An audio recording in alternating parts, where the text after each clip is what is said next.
What is up, folks? We are back, the Double Tech Podcast, the only podcast in the country that is talking about March Madness this week. We'll cover it all. We'll cover all the little bits and parts of it, all the little crumbs you get on yourself when you're eating food. We'll cover all of those. We'll wipe them off. We'll get it to the next dish. We'll start with the appetizer. We'll get into the main entree. We'll get the dessert at the end. And Trent, I don't really know where I'm going with this analogy, to be completely honest with you. But you know what? We're gonna get where we want to go because we're gonna play with the cards that we were dealt. You know what I'm saying? How you doing over there? We'll get there when we get there. That's the bottom line. You got to trust the process here, just like Joel Embiid and the Sixers did a decade ago, and now he's winning MVPs. So trust us, because like you said, Ethan, we are the only podcast that's talking about March Madness this week. Yeah, folks, and let me tell you something right now. You're gonna hear other people talk about this March Madness tournament.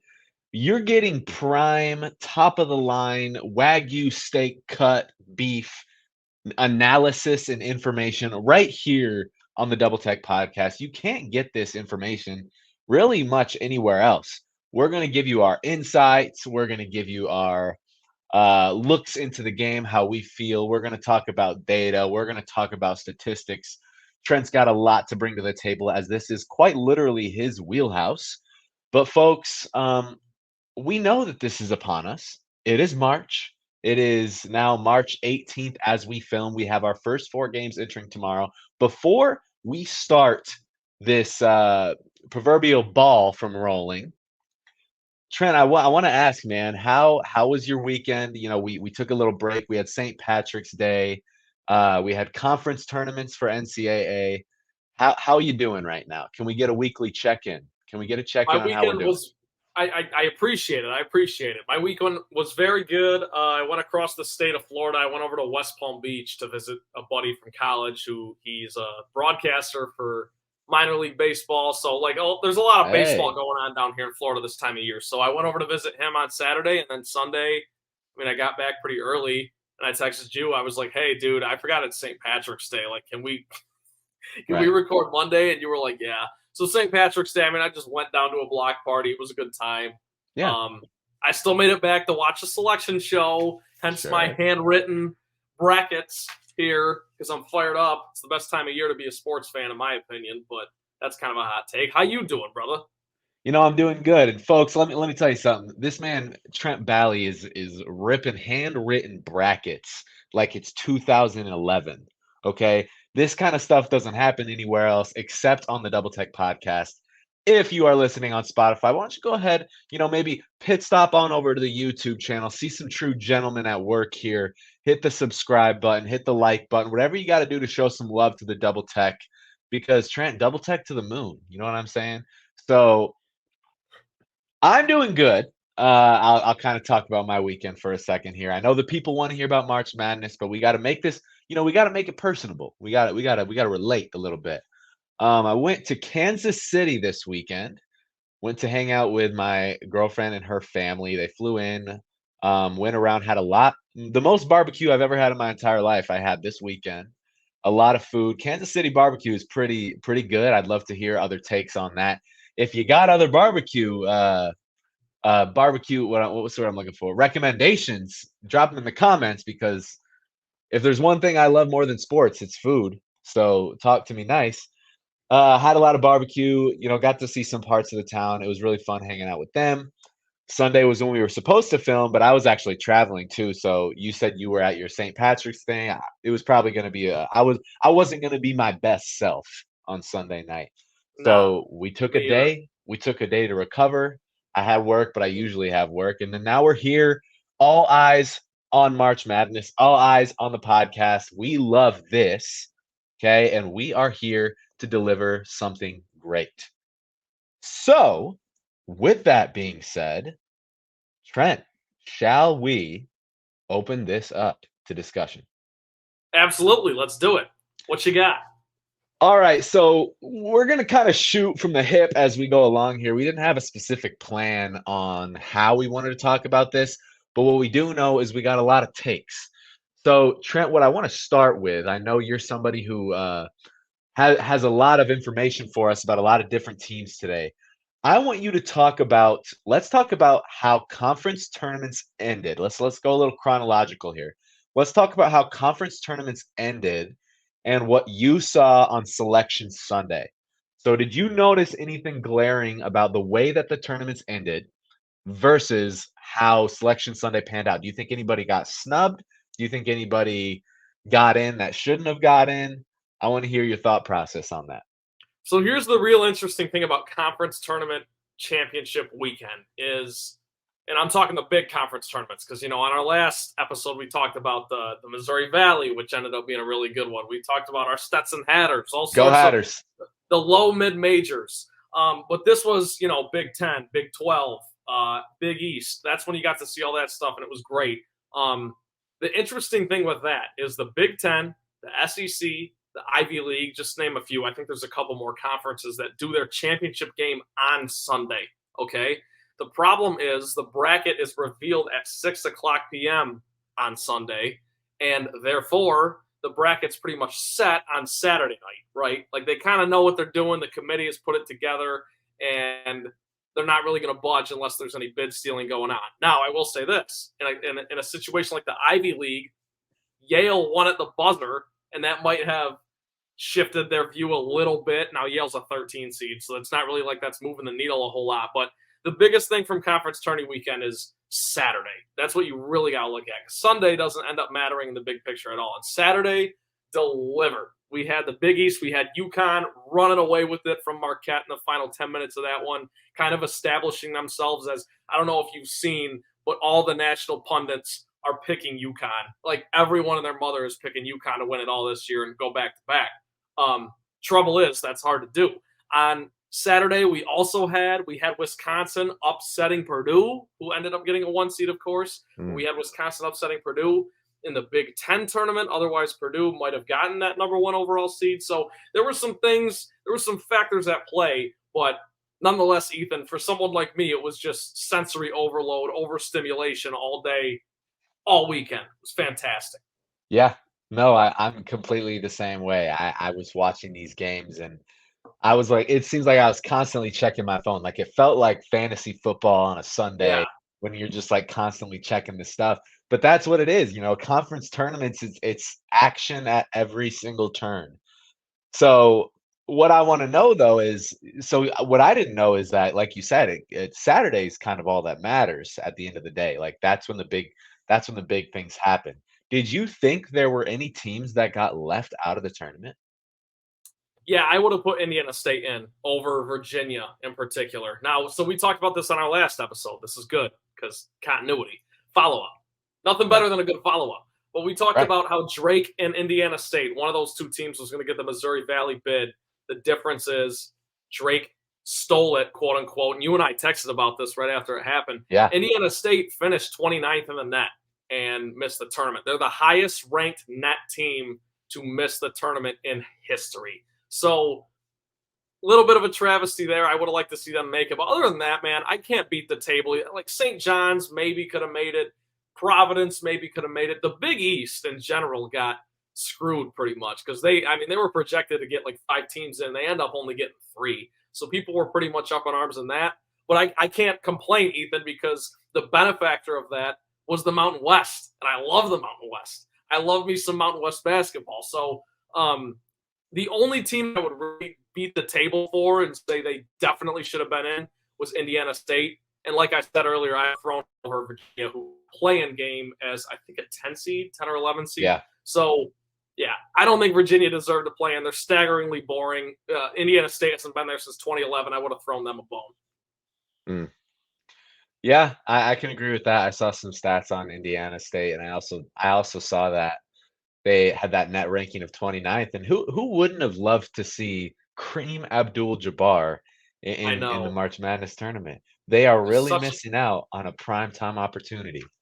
such a missed opportunity, right? Like there's always some player or some entity like a Sister Jean at Loyola that gets a ton of publicity during March Madness. It could have been Cream, but it's not. Exactly. Exactly. So Trent, I want to talk about the tournament now. Let's focus on the March Madness tournament. Like I said, it's Monday evening ish. First four games are going to start tomorrow and Wednesday. I might have to fact check myself on this, but I think there was a stat going around that said like 7 of the last 8 years, one of the first four teams has made it to the second or third round. Do Yeah. you see any of those first four teams making any sort of run at all? No, you're correct. I forget what round it is. I think it might be the Sweet 16. And most famously, UCLA in 2021 they played Michigan State in the play-in as an 11 seed. They ended up winning. They beat BYU in the round of 64, and they ended up running all the way to the Final Four. And they barely lose. Ethan, I don't know if you remember, they lost to Yeah, Gonzaga. Jalen Suggs on a Jalen half-court, or, Suggs. it was like a deep three type of heave. So I don't think anything like that's going to happen. If there is a team that's going to make a run from the first four, I'll give the nod to Virginia, even though I know I just pretty much ripped the rug out from underneath them. But like, if there's a team Yeah, that's battle tested, I'm a lot higher on the ACC as a conference than a lot of people were this season. I just, teams like Miami had a bad year. Duke underwhelmed a little bit.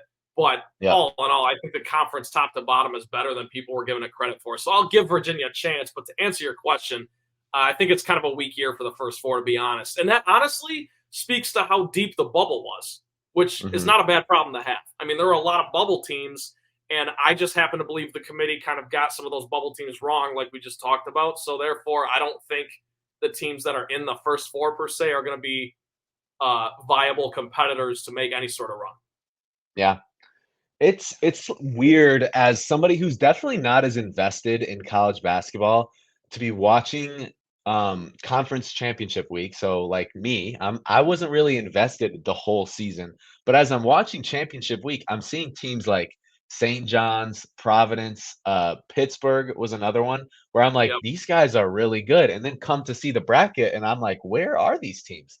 Because it truly is like a big picture. Like they try not to, I feel like they try not to put too much weight on championship week, right? Yeah, and we had a bracketologist on our show this morning, and he tried to break it down, and I never thought of it this way, but it made sense to me when he said it. He said your net ranking doesn't matter as much as the net ranking of the people you beat.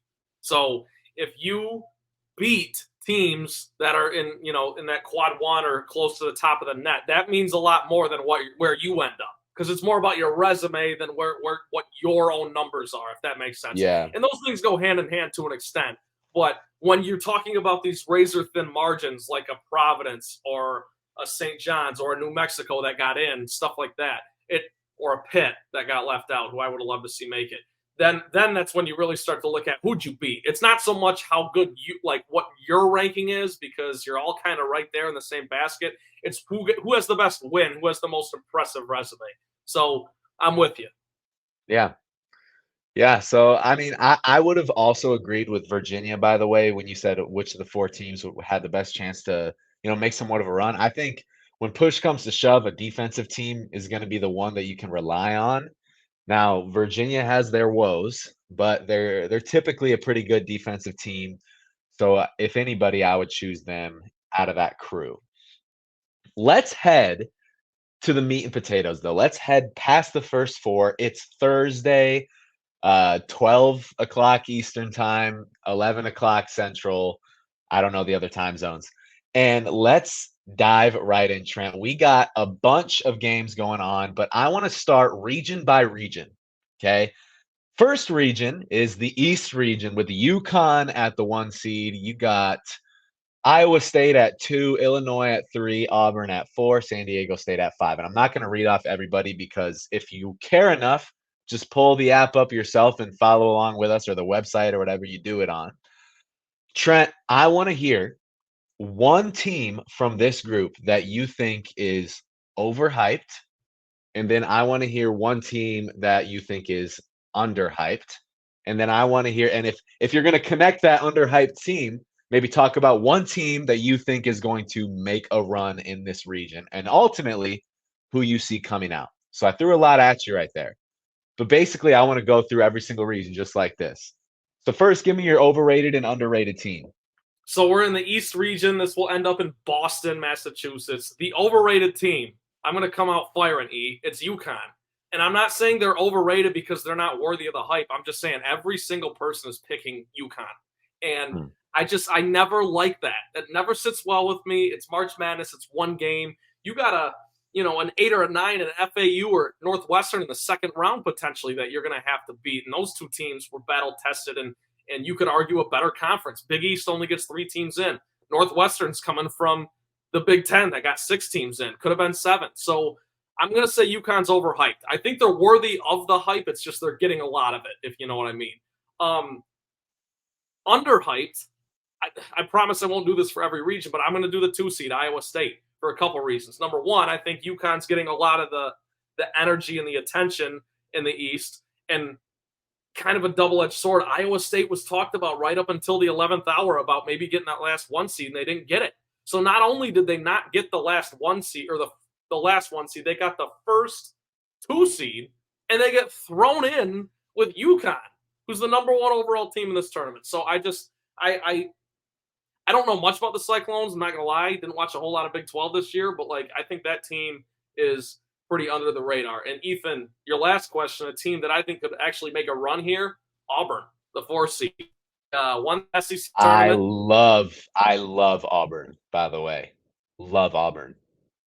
And that is, as the 4 seed, they're on the top part of that bracket with UConn, top part of that region. So I think Auburn's a team that, even if UConn does make it to the Elite 8, I think Auburn could knock them out. So why not? Yeah. Good points, Trent. Can I tell you another statistic that I found? Of Listen, course. I don't know. Are you familiar with you probably are, the Ken Palm stuff? Mm-hmm. I love Yes. all the data and the analytics and the statistics and stuff. And I was doing like a deep dive into some stuff today just on the March Madness tournament. And you bring up your underrated team is Iowa State, but I wanna tell you this stat. Of the 36 teams that were seeded in the top 2 and in the AP top 10 after entering the season unranked, so they finished the season in Okay. the top 10 but entered it unranked, and they're a top 2 seed, nobody has ever reached the Final Four, and that's only Iowa State. Okay. Okay. That's an interesting criteria because there were some sleepers, like you said, on the outside, like in Iowa State, that end up being really good. There were also a lot of disappointing teams this year. Michigan State was preseason number 4. Arkansas was preseason top 20. There's another. Miami was another one in the Mhm. top 15 that didn't end up making the tournament. Arkansas and Miami, neither of them even made it. So Yeah. that preseason statistic is always interesting because it's a crapshoot to rank those teams, but it's also they usually figure it out, and those two didn't. So we'll see if Iowa State can. Yeah, and notable teams that also went through this was last year, number 1 Purdue, or maybe it was 2 years ago, number 1 Purdue, and then Marquette losing to Michigan State, which was are you familiar when was that? It Last was year, 2 years last ago, 3 last season. Yep, that was last last year. tournament. And Ethan, I'm getting ahead of myself here, but Marquette is the number 2 seed in the South region. They play so they're playing the winner of the 7-10, assuming they get past their 15. And their 7th seed is our Florida Gators, who we've been hot on. And I think history might repeat itself this season. Marquette might lose in the second round to a 7th seed, but we'll get there. We'll get there. Okay. Okay, I'll get my picks really quick. Team that I think is overrated, and I just think this team is kind of cursed with some bad luck. They usually have pretty good regular seasons and they never figure it out in the end. Illinois. I haven't seen this team produce in March in a very long time. Sure, they can produce in the conference tournament, but there's a lot more that goes into it when you enter a pool of 64 other teams. And Illinois has proven to be good against the Big Ten, but in March, the resume's not there. So I don't see them being a first round exit, but I can see them being on watch early. Who do I think is underrated out of this crew? So let me tell you one of the stats that I look at, Trent, when I look at teams that I'm picking to win here. One of them is free throw percentage. I think teams that shoot the ball from the line well generally do well in March Madness because it's that clutch mentality. Games are won and decided on the free throw line. And a team that specifically fits that criteria, who so happens to be one of the most popular upset teams historically, 12 seed UAB. It Ooh. seems as if every year we see a 12 seed upsetting a 5 seed, and I think it's going to be one of them, and you'll hear me talk about more. One of them this year coming from UAB over San Diego State.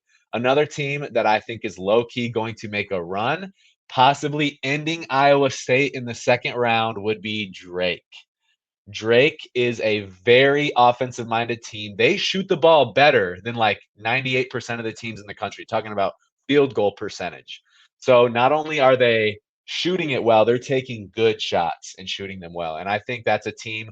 I think there's a coach son kind of thing going on over there at Drake. Yeah. And it's worked out. It won them the conference tournament. And Drake is no stranger to March Madness, man. So I genuinely think they're going to make a little bit of a run. So I'm excited for it. No, you're Any, definitely. No, I just want to follow up on a couple things real quick on your UAB thing. I mean, we were on this a couple weeks ago. We put SDSU, San Diego State. We put them on upset alert because we said they're on that 5 line, and they were maybe supposed to be a little higher, a little lower, whatever. But you find yourself on that 5, and like we said, there's a 5-12 upset almost every year. So I want to throw them on upset alert too. I'm with you. I don't know if I'll pick it. I haven't filled out my bracket yet, but also the only pushback I'll give you on Drake, man, I don't know. I don't like that first round draw. Washington State's good. And I know that Drake is going to be that's going to be the hot pick. I think Drake will get the majority of the picks. You know, when you look at like an ESPN or a CBS or wherever you do your bracket pool, people will pick Drake because, like you said, Ethan, that's a name that people know in March Madness, and it's a battle-tested group, and they played in a little bit of a lesser conference, but they won a lot of games, and rightfully so. But Washington State finished second in the Pac-12 to an Arizona team that was a 2 seed. That's a tough draw for Drake. So that actually circle that one. I don't have the times in front of me, but that is a game, a 7-10 matchup that you will not want to miss. yeah, yeah. And Washington State beat Arizona twice this year, man. So Swept them. they're no stranger to it. So I'll give you that. I'll give you that. Let's move on to the West region. This is a region being encapsulated by number 1 seed North Carolina. We have number 2 seed Arizona, number 3 seed Baylor. We got Alabama, Trent's very own Michigan State, Ethan's very own Grand Canyon Antelopes here. Lopes up, hashtag Lopes up. The highest GCU has ever been. But Trent, give me your rundown of this region. Who's overhyped, underhyped? Team that you think is going to maybe exit early, team that you think is going to make a run. So, team that's overhyped, and I'm going to keep this one light because I think you got some more on this. St. Mary's, because I think they're going down in round 1. I think Grand Canyon, the Lopes, I think they're taking them out. So, I'll let you drive on that one. Team that's underhyped in this region, I could just turn it right around, spin zone, and say Grand Canyon. I won't do that, though. I'll go to Baylor. They're the 3 seed in this region. Baylor started the season, I think, like 12-0 or something crazy. Baylor is a team with they don't really have championship pedigree, I wouldn't say, because they won it in 2021. So a lot of those guys are gone now. But Scott Drew is a guy who's been there for 2.5 decades at Baylor coaching. Like, he just knows how to win these types of games. They get at Colgate. I will say this. That first weekend against Colgate might be a little tougher than who they play in the next round, which will either be Clemson or New Mexico. Both those teams, I think, are just don't do a whole lot for me. There's not a whole lot of watchability going on. So if Baylor gets past Colgate, which they should. But again, just keep an eye on that one. We don't want any Furman, Virginia stuff happening like last season because it could happen. Baylor's underrated. Yeah. Hey man, I was high on Baylor. You were. You called it. Yes. I called it, man. Baylor was one of my teams that I want to go far, and I still genuinely think that. I'm a little worried, man. I'm a little worried, but March Madness brings those feelings out. So. Trent, I want to speak on the Grand Canyon St. Mary's matchup here. Do it. My heart is torn, and I don't know what to. I know, and you know what? For my Lopes listening right now, it's Lopes up. It's I'm bleeding purple. It's Lopes up every single day of the week, 24/7, even twice on Sundays. Okay, but let me make one thing very clear. I think St. Mary's is one of the more underrated teams in this entire tournament, Trent. Truly. Okay. I love teams that play defense. They have the 3rd best defensive rating in the entire country. Okay? And they are one of the best turnover to creating turnovers ratio. Okay, so they create a lot of turnovers. They play extremely good defense and they don't turn the ball over. So they're creating way more possessions for themselves in these games than other teams. So that's another reason why I love them. They're one of the better rebounding teams in the country. And I don't know, man. They shoot the ball well. They're generally a pretty well coached team. They control the pace of the game. They don't play in the best conference. That's the one thing I'm worried about. They're not coming from like a powerful conference. You could argue that they don't come from a lot of competition. I get that. I get that. And listen, I hope that the GCU Lopes win. Okay. I hope that they do for the sake of more respect being put out there in Central Phoenix, for the sake of more respect being put out there on what is it, man? 35th Avenue, 27th Avenue. Okay. 27th and Camelback. Shout out. All right. Central Phoenix, stand up. But I do like St. Mary's. So I'm torn on that game. I'm not going to speak on it, Trent. I'm not going to speak on it because I don't want to make a call here. I don't want to go against my alum or anything, but just know that it's Lopes up every day of the week. A team that I am worried about is Alabama. I'm not a huge SEC guy in the for basketball, obviously. I'm not a huge fan of Tennessee. I'm not a huge fan of Alabama. I'm not a huge Looking fan of there. Kentucky. All those teams I'm kind of out on for the same reason as before. I just feel like they haven't done much in March as of recent. And I feel like their style of basketball played in that conference isn't sustainable compared to your Big 12, your Big 10, your Big East, your ACCs. So that's all I'll comment on that. Well, okay, I want to dive into the St. Mary's Grand Canyon thing a little bit. I'll tell you now, I haven't filled out my bracket. I'm 90% sure I'm picking your Lopes. I'm going to do it. St. Mary's won the conference outright this year for the first time since guess when? Just take a stab. 2004. 2012. Oh, wow. And before that, it was 2000. So in the last 25 years, they've only won the conference outright twice. And obviously, the other suspect there is Gonzaga. Gonzaga wins it every year. And Ethan, I'm not trying to take anything away from the Gales here, St. Mary's. I'm not trying to take anything away from them. I'm just simply saying it's a down year for that conference. They still only got two teams in. One of them was Gonzaga. They're both 5 seeds. If that can be a measuring stick, I just think, again, we talk about a 5-12. That one is really compelling. It's really compelling. So that's all I'll say. I don't know what I'm going to do, but I'm leaning towards your Lopes. Again, for the culture, man, for the culture, I hope the Lopes win. I hope the Lopes win genuinely from the bottom of my heart. Now, a couple weeks ago, I talked about teams that I just had a feeling about, and Baylor was in there. I just think it's tough when you're put in a conference with UNC and Arizona, bro. And every single year I fall on this like, it has to be a 1 seed. Like it has to be a 1 seed. Like there's no world where the 1 seed doesn't win this.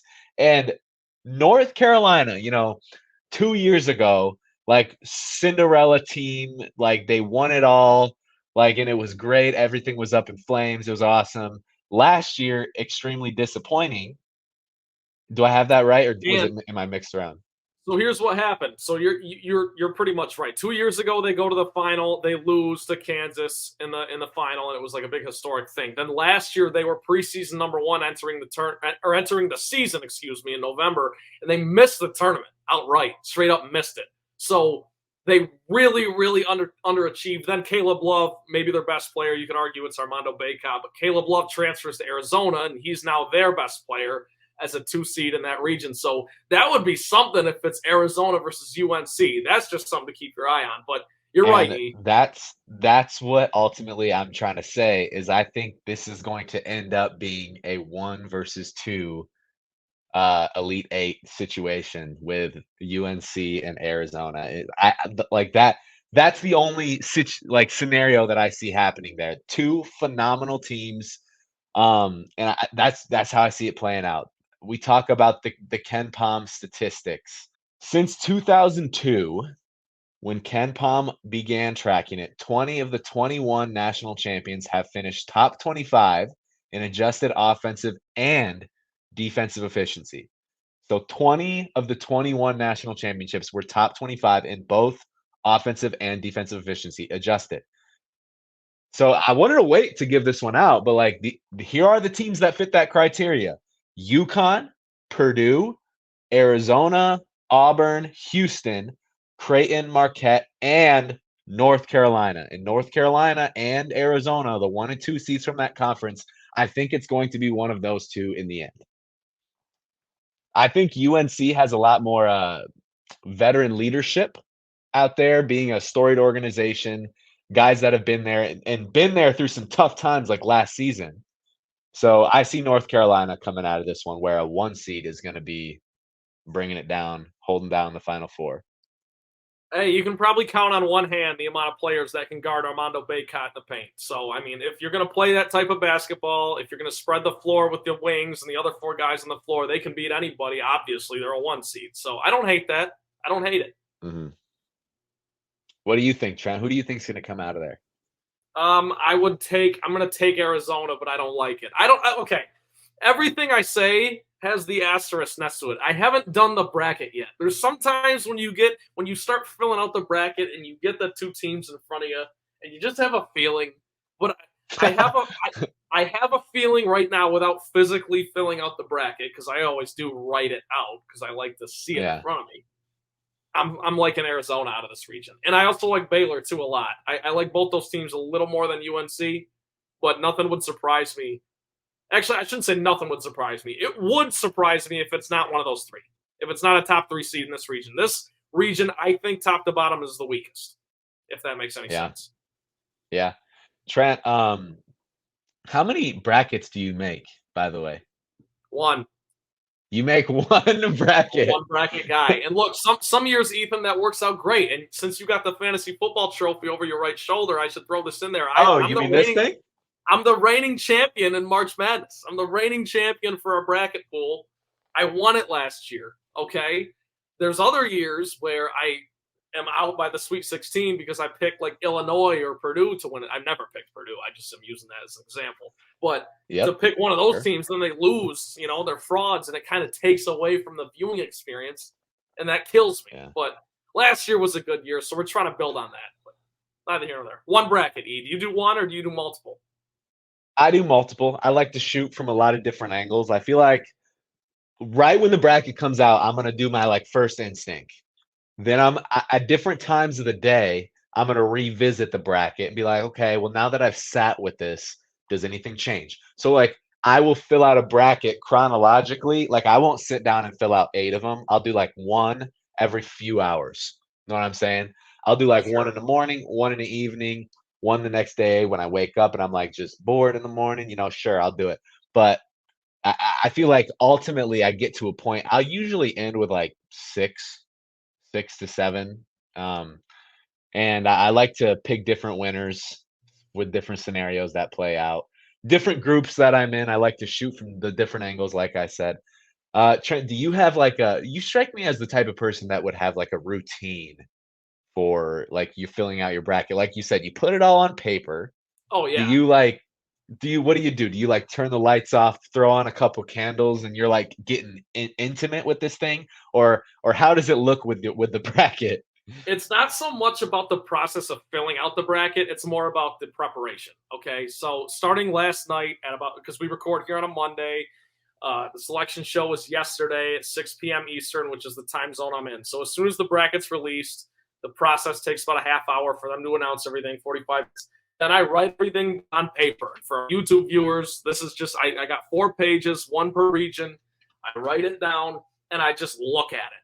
I don't fill out the bracket until most of the first 4 is done, okay? So I usually fill the bracket out on either Wednesday morning or, Wednesday night ahead of all the action Thursday. So right. That's kind of, it's more about just taking it in and looking at it and almost like cramming for an exam.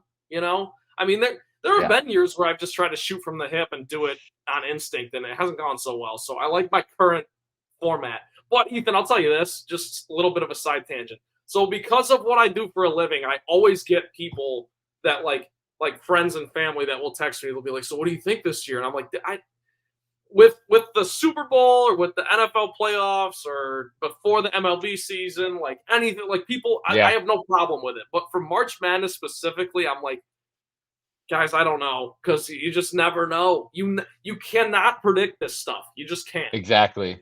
Exactly. which is why And it's the kind of building best. off of that. Yeah, yeah, no, I love it.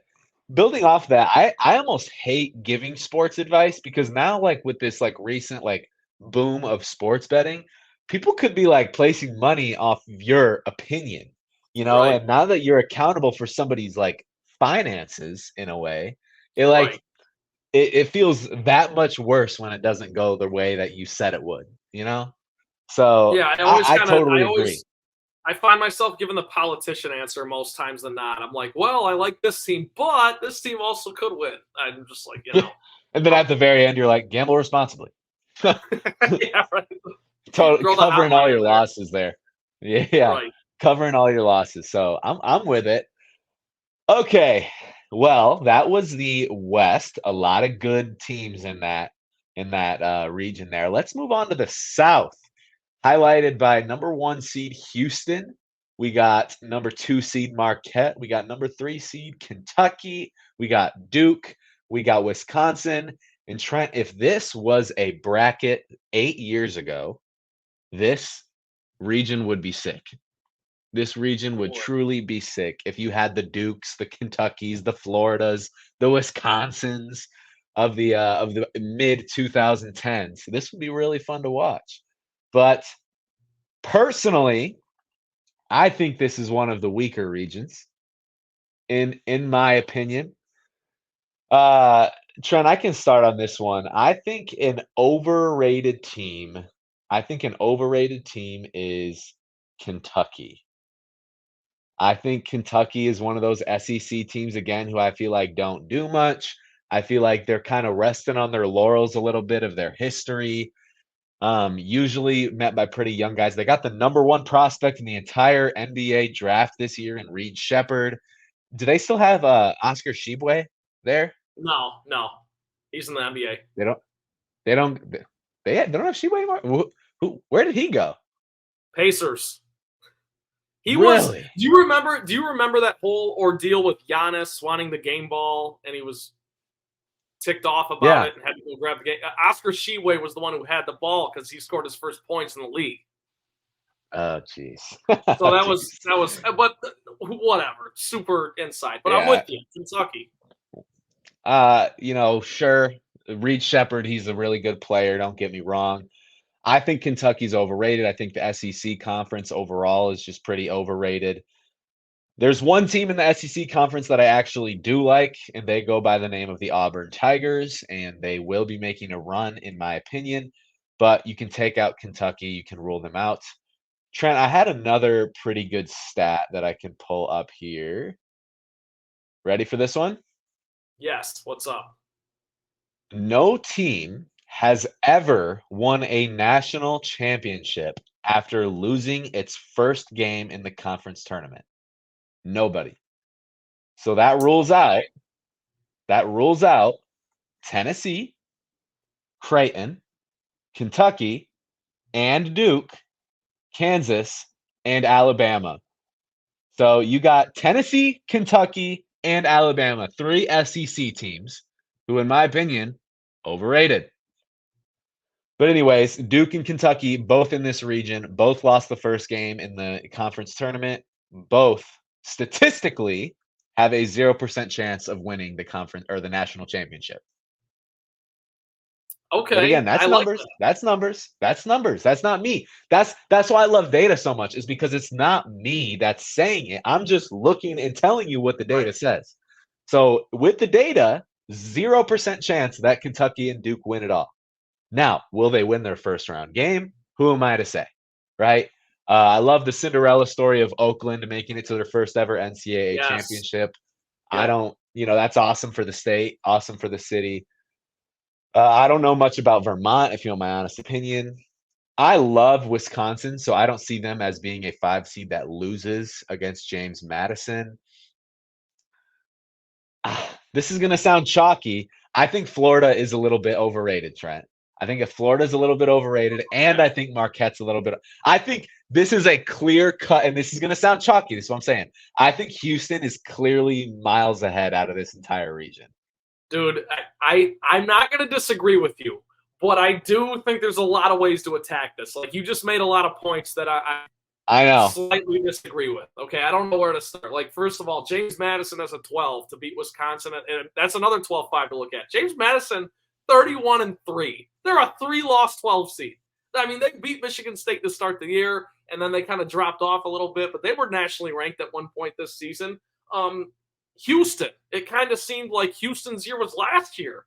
Final Four was in Houston. Jim Nantz was his last Final Four broadcasting the games. He went to Houston. It was going to be that was their year. Lo and behold, they didn't even make it there. Then they lose Marcus Sasser, Quentin Grimes, some of the corps, whatever. So I like Houston, but I'd push back a little bit. Florida. I've been on the Gators all year, man. Let's go Gators. Yeah. But they just had an injury to their front court. They run like a 4-man rotation in their bigs, and one of them just got hurt up there. So a lot of ways to attack it, but the underrated team that I'm going with, of course, okay, I'll say Florida. I'll rock with Florida, and the reason being is I've just been on them forever. I think they're going to beat Marquette in the second round. It's more about what they're going to do in the second round. I think they're going to the Sweet 16, and then they'll lose to either Texas Tech or Kentucky. But overrated. So you're in the same boat. You're in the same boat that Marquette's overrated, right? Yeah, totally. Marquette also, they had a huge injury to one of their guards that he didn't play in the Big East tournament. So there's that going on too. And Marquette, I mean, Shaka Smart too. If you follow any college hoops, Shaka Smart is one of the coaches in the ever since he was a Cinderella at VCU as an 11 seed a decade ago, and that kind of put him on the map, and then he started getting jobs at Texas and Marquette, the bigger programs. He hasn't done anything in March. So throw that to the side. Team that I think is overrated, and I will make this one quick because it's way off the board and no one cares. Texas A&M was on the bubble in everyone's bracketology. They somehow jump up to a 9. They're going to get waxed by Nebraska in the round of 64. Nebraska has Tominaga, the Japanese Curry, they're calling him. He is going to crush Texas A&M. And A&M has a good player. They got Wade Taylor IV. That's his name. Remember that name. Number 4, Wade Taylor. He's a good player, but Texas A&M, you could argue, shouldn't have even made the tournament. The fact that they're not even first 4, they're in straight up 9. I like Nebraska by at least 15 in that game. I don't know what the line will be, but they're overrated. Yeah, go Big Red, man. That's good for the audience here. We got a lot of Nebraska fans out there that are gonna love that take out of UT Val. So good stuff. I'm rocking with it. Again, it sounds chalky to say. Houston is such a defensive team that is no hidden fact or anything. I think they play with intensity. They play with grit. They have the best defender in the country, perimeter at least, in my opinion, Jamal Shed. But they didn't get it done last year, so you could argue what's different about it this year. I like teams that came off, like they know what it's like to lose on the stage that they did. It's like, let's revisit that this year. So that's what I'm saying. I don't want to – it sounds chalky that I'm saying all these 1 seeds are going to win it, but like also – I'm talking down on Marquette, Kentucky, and Duke. I think those guys are flawed heavily. So, I'm going to let that sit, and I'm going to let that baste a little bit. No, maybe who knows? Maybe we'll come back in a couple days and we'll look at this and be like, we were either extremely right or we were extremely wrong. That's what makes March Madness the best. It's because you can think March. You have it's madness. You think you have all the answers, and then boom, spin zone. You don't. And I'll agree with you on Houston. I do think Houston's coming out of there, and that's actually the first 1 seed I've picked. I have not picked UConn. I haven't picked UNC. So I will reserve my right to pick a 1 seed. I'll take Houston to come out of that region. And Ethan, I think, bro, ever since Virginia set the precedent of 1 seeds being able to lose, now I'm like nervous to pick the 1 seeds. Yeah, well, that's just kind of how it works. 10 years ago, I think FGCU, when they beat Georgetown at Dunk City to be the first 15 to beat a 2, that opened the door. And ever since that, it feels like there's one huge upset every year. Now, I'm not talking like a 11 over a 6 or a 12 over a 5. Like there's like a 2 that wins or loses, excuse me, or a 3 that loses. So I think, to your Absolutely. point, last thoughts on the South, it speaks more to the detriment of how we feel about Marquette and Kentucky and even Duke at the 4. I think Houston, it is absolutely Houston's to lose as the 1 seed. Mhm. Trent, I'm going to throw a couple more stats at you, a couple more interesting stats. So not only, and I want to make things very clear, I'm quoting this from ESPN, so I'm not like doing my own research and coming up with these myself. These are all ESPN researched statistics here. Not only has a number 15 seed won a first round game in 3 consecutive years for the first time ever, but all 3 of those teams eventually reached the Sweet 16.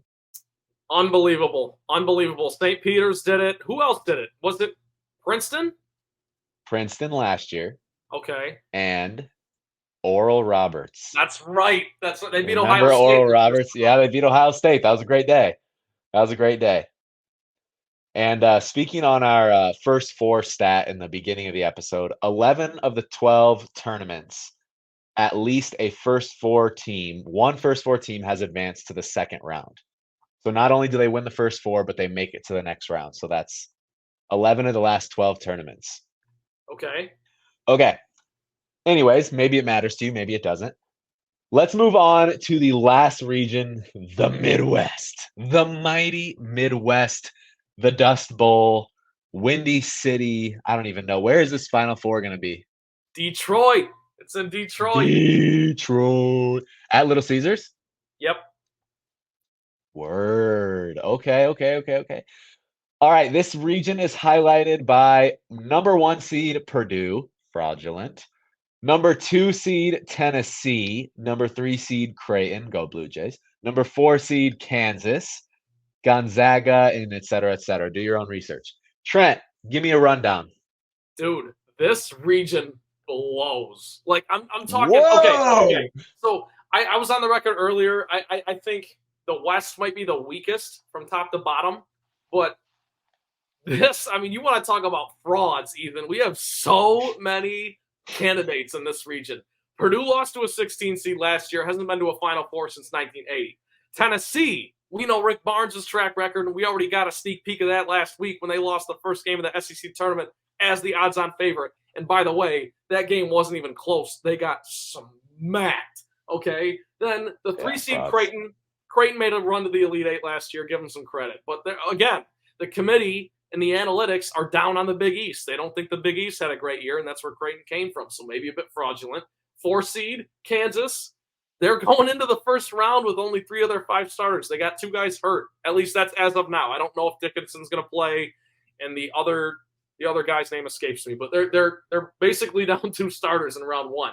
So, and then you got Gonzaga as the 5, who didn't even win their own conference. Like there's so much going on in this region that I almost want to go all the way down to seed line number 6 and pick South Carolina to make it out. I don't know if I'm going to do that, but it's this to me, the Midwest, and it's only right that it's Detroit, has the most drama for me as a college basketball fan. Like I am really interested to see what happens here. Team that's overrated. I mean, I pretty much just gave you 5 of them, so I'll give you a team that's underrated. McNeese State, 12 seed. Trent, wagon. That is my squad this year. That is my squad. Well, I'll let you drive that. You can drive on this. McNeese State, the Cowboys. They're underrated. Yeah. No, I mean, I don't have necessarily a lot to say about it, but that's a team. So let me hit you again with another statistic here. I love my statistics, Trent. You know that. Yes. Let's go to. So the first one I wanted to give you is actually right here, being that no team. So it's been 34 years since a championship came from a conference that received fewer than 4 bids. So through 34 years, no team has won the championship that came from a conference that has less than 4 teams in the tournament. With that being said, Big East, Marquette, UConn, and Creighton, that's it. So that's if we're talking statistically, none of those teams have a shot to win. Well, also in the WCC in this region, Gonzaga, right? And then St. Mary's in the other. That rules both of them out, too, by that standard. Exactly. Dude, I feel like I should have did like a with all of these statistics, who is like left in the pool? You know what Yeah, I'm narrow it saying? down. Yeah. Okay, so check this one. Let me see. It's a Final Four statistic here. At least one team seeded seventh or worse has reached the Final Four in 9 of the last 10 seasons. At Okay. least 9 of the last 10 seasons that we've done this tournament, there has been at least one team that's been ranked seventh or worse. And I Okay. think it's It's this going to region. be McNeese State. Okay. Okay. McNeese State. I They love have that. a team. They have a team, and Trent, we can make the argument that they don't come from a good conference, yada yada yada, whatever you're gonna say, okay? But Trent, they're 30-3. They're no stranger to winning these games, okay? They know how to shoot the rock. They have 3 players that average 40% or better from the 3-point line, okay? They don't turn the ball over at that much at all. Okay. So let's see where they're ranked on their turnovers. They're ranked 17th in the country with turnovers, third in the country in steals. So kind of like I said earlier with UAB, they create a lot of turnovers and don't turn the ball over themselves. That is a phenomenal statistic. Their assist percentage, 16.3 a game. That's top 60 in the country. They know how to pass the ball. They're a rebounding team. They're a free throw shooting team. But most importantly, Trent, they are going to shoot the lights out. Tied for 8th in the country at shooting. McNeese State is your 12 seed that's going to make a run. Here's the thing, Ethan. Here's the recipe for teams that pull off big upsets in March. Good 3-point shooting teams, underdogs. So there you go. I mean, I talk about as a Michigan State fan. How did Michigan State lose to Middle Tennessee State as in a 15-2 matchup? It was because Middle Tennessee State, the Blue Raiders, they came in and had nothing to lose, right? Because they're heavy underdogs, and they just let them fly. That's what McNeese State's going to do here. That's how UMBC beat Virginia a couple years ago. That's how St. Pete's beat Purdue a couple years ago, how Fairleigh Dickinson beat Purdue last year. We could pretty much just bring up every game Purdue's ever lost to March Madness. It's because the team comes in there and just lets them fly. So I love that. And especially after hearing that stat you just read about the 7 seed or lower, like this region is looking pretty tasty if you're buying that stat because anyone, Texas, either of the 2 play-in teams, TCU could make it. Utah State out of a heavy Mountain West this season. That and you add on to it that Purdue is the 1 seed in that region. Like psychologically, it's got to be wide open. Yeah. So I'm willing to go on that trend. Do you have I know you gave your everyone's basically overrated in that conference. Yes. Do you mentioned South Carolina. Is that like a legitimate where you're like this team could make a run? Yeah, well, South Carolina was nationally ranked to end the year in the SEC, and I know I'm a little bit less in on the SEC as most people are. Just kind of like you talked about. Like I don't buy Kentucky, I don't buy Tennessee, I don't buy Bama.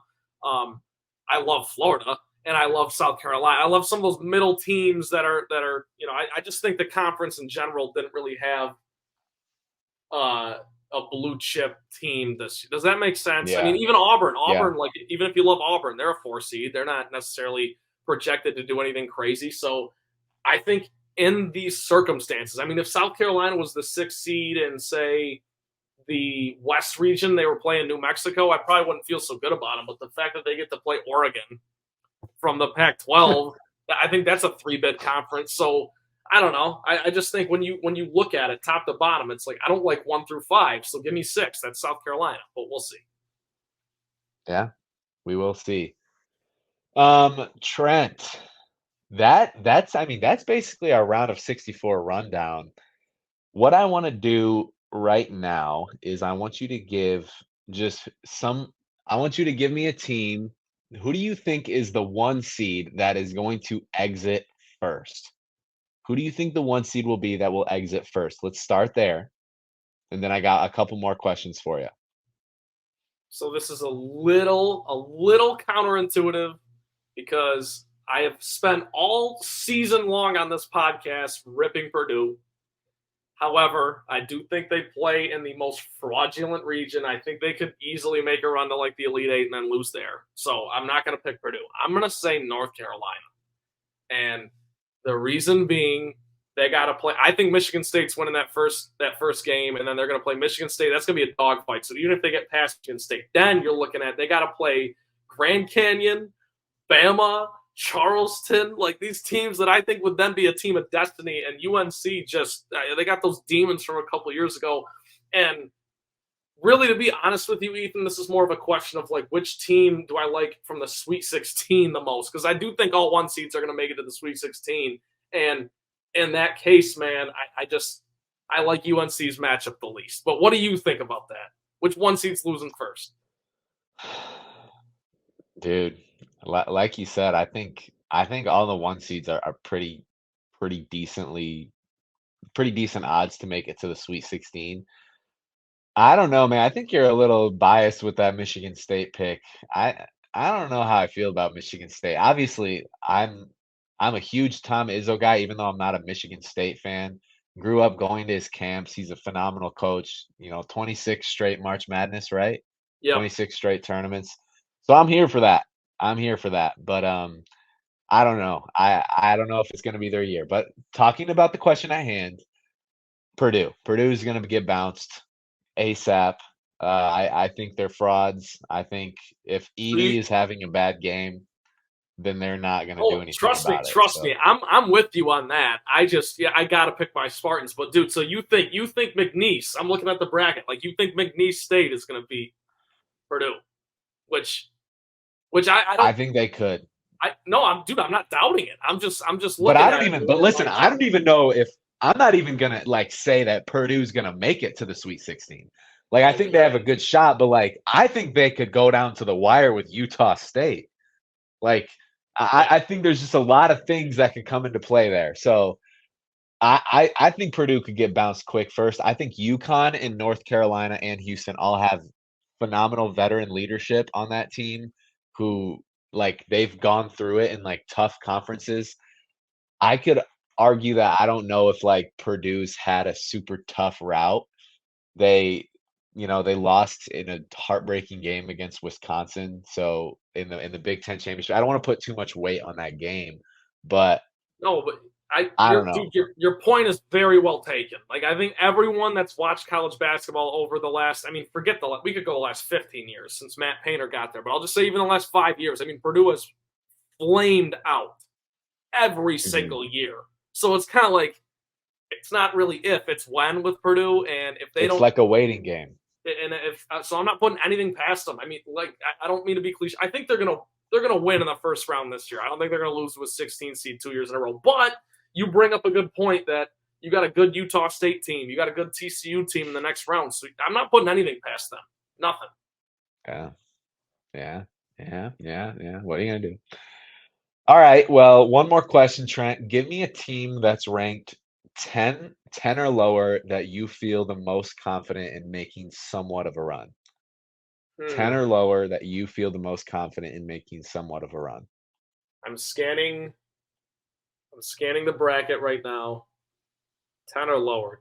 I can go first if you want. You go for it. I got to think. A team that I feel like has flown under the radar, maybe not as of recent, but NC State winning that ACC championship. I think they have a ton of momentum going into March Madness, and they got an 11 seed. And again, don't want to put too much weight. I think only like 3 times in the past 12 years a conference championship has won it all. But NC State's got a lot of momentum, and being 11th, I think they know that they can beat the best of them now, and I think they're gonna come into March Madness with that same mentality. They know how to grind it out. They know how to beat good teams, and I can see them doing something in my opinion, a fraudulent South region. Okay, I don't hate that answer. I also like the McNeese Cowboys. We've talked about them enough, so I'll give some quick airtime to the James Madison Dukes. Now they got to get past. They got to get past Wisconsin in the 5-12. But like we said, if that is our 12-5 upset this year, because we know there's going to be one, they'd be playing Duke in the next round. It'd be Duke versus the Dukes, and I can just already hear the March Madness. Like, I don't know who will be on the call, Jim Nantz, Kevin Harlan, whoever it is, or it won't be Jim Nantz, but Kevin Harlan, Ian Eagle, and the Dukes take down Duke. You know what I mean? They're going dancing to the Sweet 16. That's something I could see. And in all seriousness, I mean, we talk about McNeese as a 30-3 team, as a 12 seed. James Madison was 31-3, and they've got some really quality wins this season. So, I mean, it's a 3-loss 12 seed, man. Plus, you add on to the fact that there's, like I said, I don't trust anyone in that region either. I think Houston's coming out of it, but you never know. So that's the team 10 or lower that I like. Perfect. I don't hate that. I think we can both agree when we say that this is going to be a phenomenal tournament. No clear-cut winners. You can make the UConn play, but again, there hasn't been a back-to-back winner since Florida in 2007, was it? Yeah, Al Horford and Corey Brewer and the boys. Hey, let me ask you. Was that a Chandler Parsons team? Was that a Chandler Parsons, Joakim Noah team or no? Yes. Noah was. I don't know about Parsons. I would assume he was. But Billy Donovan was the head coach there. Shout out. Now he's still in Chicago. Hey, but shout out Billy. Let me ask you a question. 1 seeds or the field? If I gave you UConn, Duke, North Carolina, Purdue, or the field, what would you take for the national champ? The field. 100%. Me too. Let's go. I love it. I'm taking the field. Yeah. I do love the 1 seeds this year, minus Purdue, but man, there's a lot of talent. And I think year after year, it's becoming more spread out. Like, I thought Arizona was going to be a 1 seed. And the fact that they're literally, in my opinion, they're like a 1 seed versus a 1 seed. I think Arizona's better than Purdue, you know? So it's like, if you got 2 1 seeds in the same region, it's there's so much that goes into it, bro. But I could probably pull up a statistic about how there hasn't been a 1 seed that's won it all or 2 of the last 10 years or whatever. But I'm taking the field every day of the week, bro. Like, there's so much talent out there. You said you would take the field as well? Yeah, for sure. I mean, last year's Final Four, I don't just want to be prisoner of the moment, but last year's Final Four was a 5 seed, a 4 seed, a 9 seed, and I forget what Miami was. I think like an 8. So it's just it's March. Literally. This is when this kind of stuff happens, and it's funny because I don't even necessarily love the 2 seeds. I just, as you start to go down, because Tennessee's a 2 seed, Marquette's a 2 seed, but as you start to go down the list, it's like I like Auburn as a 4. I like Illinois as a 3. You start to look at it, and it's like I can see those teams coming down the nets. Dude, I can't wait. We got a few days. Gosh, I'm fired up. This is great. Yes, the next Double Tech podcast that comes out, we will have finished the first and second rounds. Correct? Yeah, we'll be previewing the Sweet 16.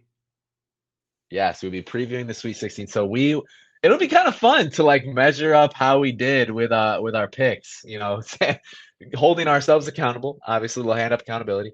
But yeah, Trent, anything more from March Madness out of you before I go in with an announcement, and then we're gonna give our Throne Room Doghouse picks?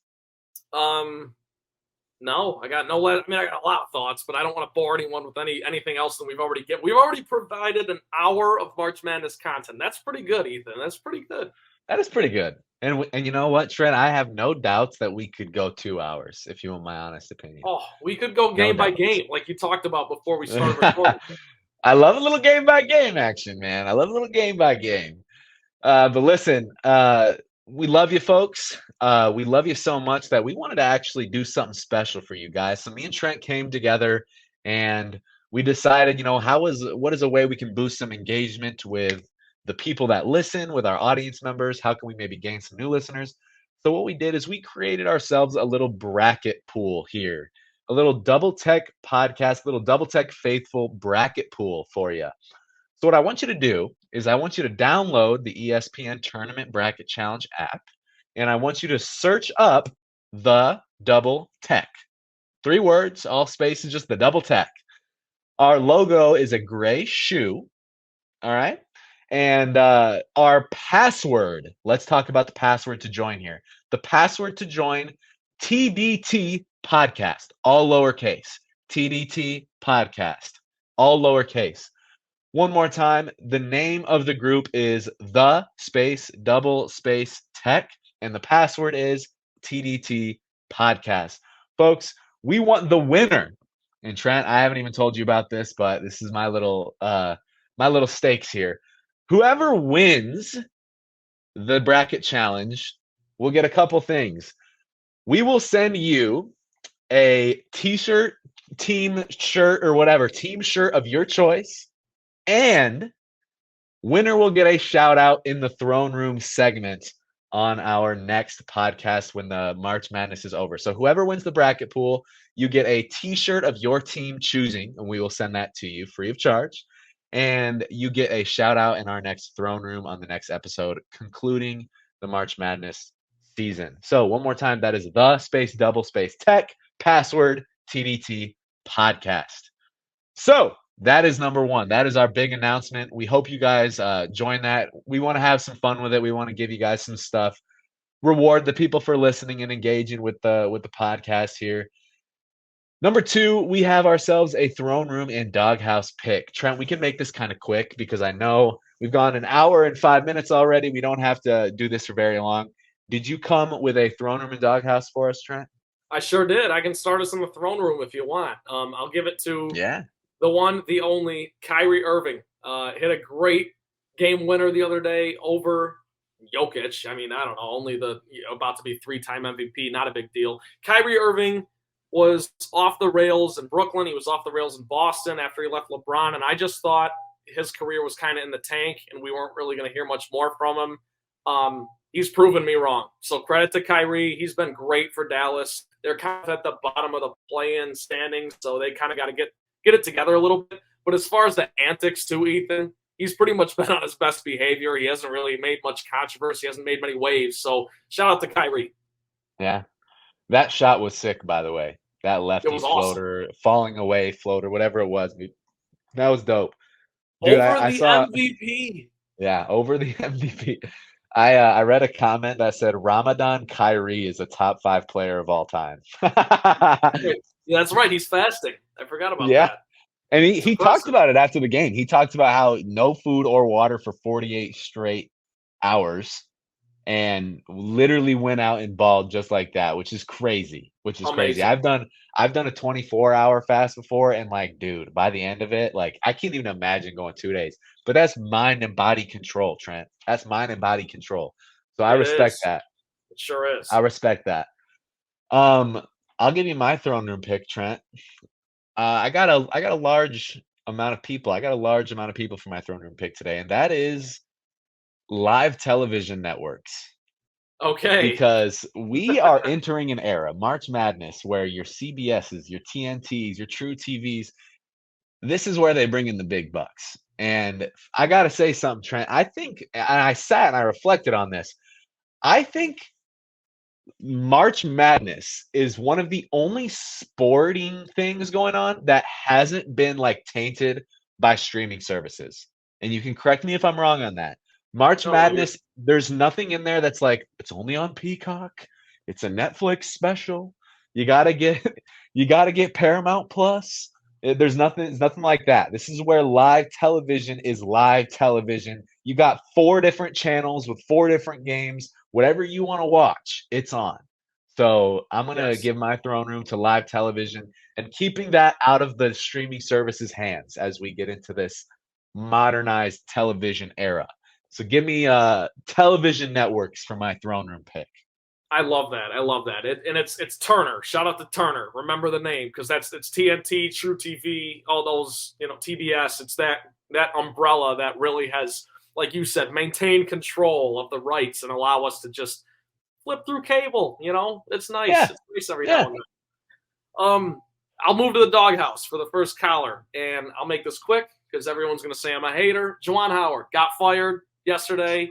I was calling for his job a lot earlier. 8-24 this year for Michigan, and really he was suspended for some of those games, had health problems and stuff, so he was only on the bench for 3 of their 8 wins. Shout out Phil Martelli, who got the other 5. But Ethan, I saw this joke that it's like Michigan went 8-24 for Kobe. Oh gosh. his two numbers, obviously 8 and 24. Oh So gosh. Michigan goes 8 and 24 after their loss in the Big Ten tournament, and Juwan, they're moving on. Look, all his success came early in his tenure with a lot of John Beilein's guys. I think John Beilein's fantastic. He was a So phenomenal he was coach. awesome.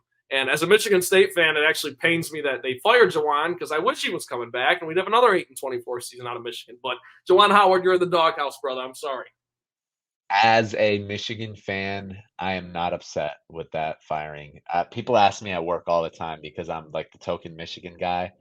It's like, what do you think about the Juwan Howard? And I'm like, dog, he needed to be fired like years ago. Yeah. He needed to be fired the day he was hired because I don't know what it is with like the old players coming back to coach. Just because you used to play there doesn't mean you can coach worth anything. So I won't go too much in depth on that, but I agree, Trent. Man, oh man, do I have a doghouse pick. And I listen, I feel really bad for this doghouse pick, and I want to be very clear when I say that. I am not saying this happily. Julius Rollins. Have you heard the name, Trent? No, enlighten me. Julius Rollins is a high scoring, high flying guard for the University of Kent State basketball. Kent State played in the MAC championship on Saturday, losing by 1 to the Akron Zips. Can I tell you how they lost, Trent? I remember how they lost. So this was okay. Go ahead. Yeah, give the context. As time is winding down, Kent State is down by 1. They need a bucket to win. Julius Rollins drives in, throws up a floater. It's off the rim and put back and in. Kent State is up by 1 with 6 seconds left. Boom, ball gets inbounded, and Julius Rollins intentionally fouls the point guard for the Akron Zips, sending them to the free throw line and allowing Akron to shoot and make both free throws and have them win the game. The controversy is, why is Julius Rollins fouling? And let me tell you, Trent, he didn't know that they were up by 1. This Right. is a game knowledge problem here. You got to have some sort of intelligence about the game. And I feel bad because, dude, that's the game. It's college, right? This is a college student. He's not like a professional yet. These kind of things can happen, right? So I don't want to Yeah. dog on him too much and come for his head or anything, but like, man, that would suck. Just like, and you see the reactions from all the different people that are associated with the game. But yeah, you got to keep your head up, kid. He is going to remember that for quite literally the rest of his life and be hated by probably a lot of people for the rest of his life, which is a rude awakening that he's coming into. But man, moving past that is going to be difficult. So, with a heavy heart, I put Julius Rollins in the doghouse this week.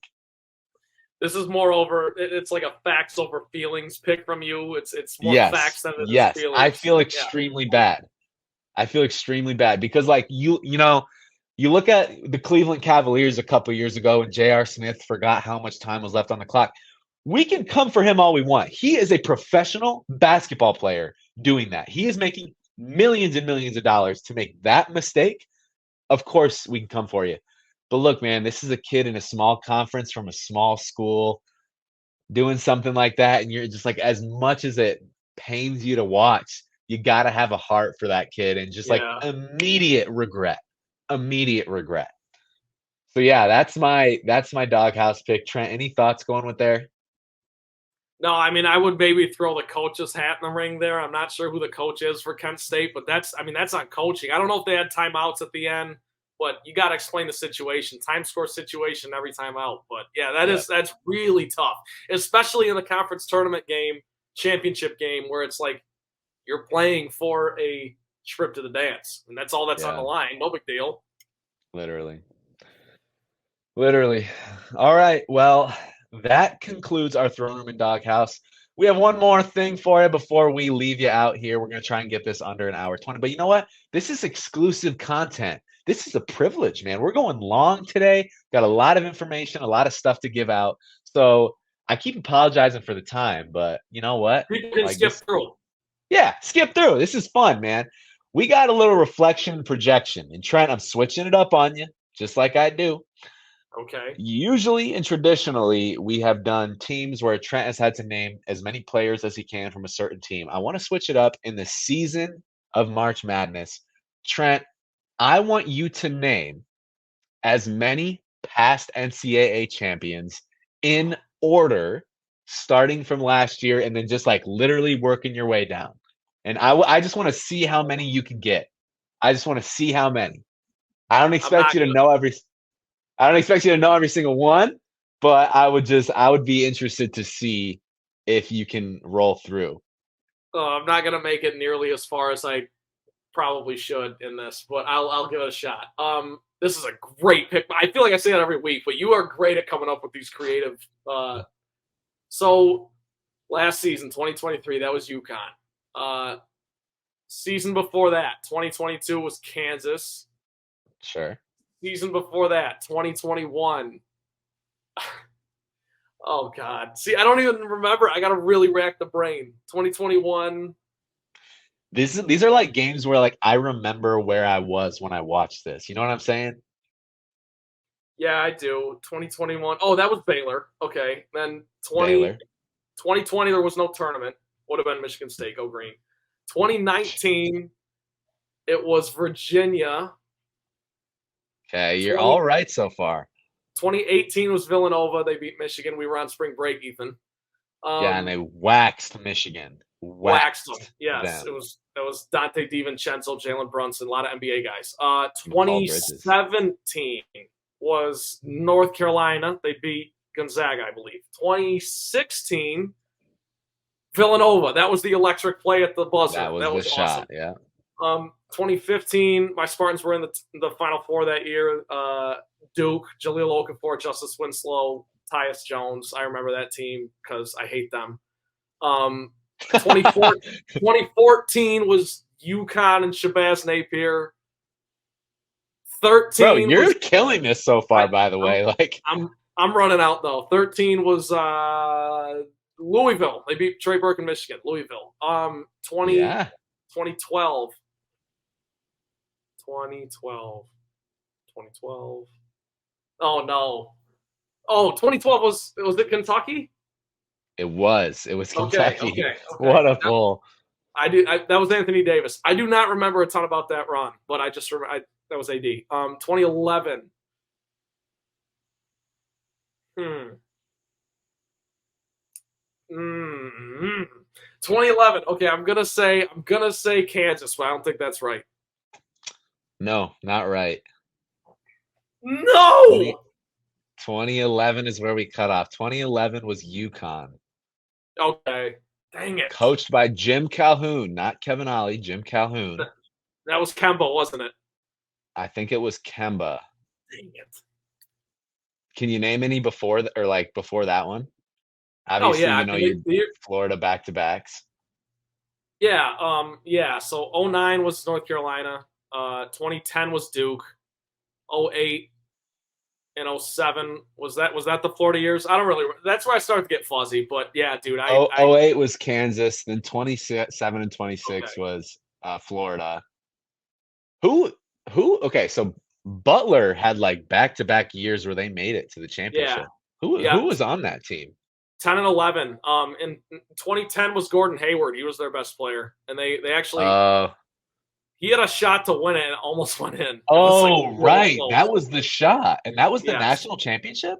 It was, and Duke won it that year. And 2011 they went back, but Hayward wasn't still on the team. That was the wild thing. They had that big number 54. I forget his name. Big white big man.